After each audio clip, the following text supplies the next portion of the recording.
rest of the story. It was Christmas time in the projects. A few families, poor as they were, had struggled to create the illusion of Yuletide festivity, but Anna's family could not even manage that.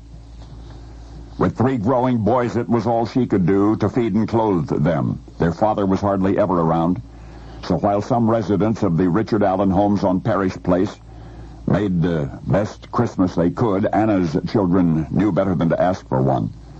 The man of the house, in his daddy's absence, was still in elementary school. The other kids called him Shorty. While Mother worked as a cleaning lady, Shorty shined shoes downtown in his spare time. He'd made his own shoe shine box out of orange crates. Orange crates, you see, were free. And that's what gave Shorty the idea. Maybe they couldn't afford presents or a Christmas tree. Maybe there was no fireplace on which to hang stockings, nor even socks for their feet. But Shorty knew where he could find another orange crate and some watercolors and, well, 9 p.m. Christmas Eve. Anna trudged home from her cleaning job. An icy wind battered North Philadelphia that night. Anna pulled the collar of her thin coat closer to her throat. At least there was heat in their tiny apartment, if little else. Anna walked faster.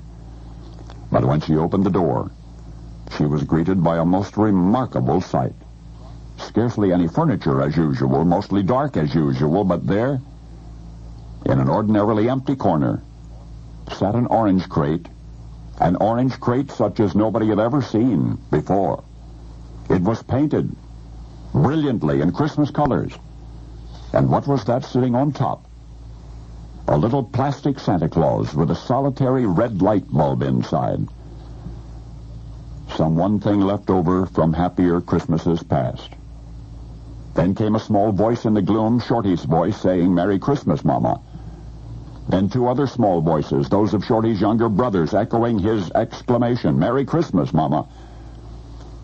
Anna could answer nothing, until at last, choking down tears, she said, "I'll be right back," and she left the apartment.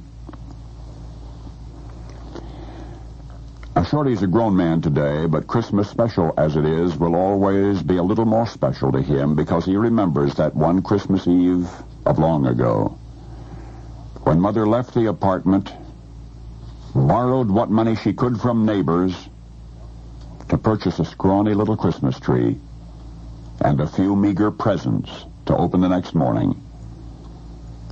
She was that inspired by her small son's valiant attempt to create a Christmas from an orange crate. Every winter holiday season, the man Shorty became buys the tallest Christmas tree that he can find.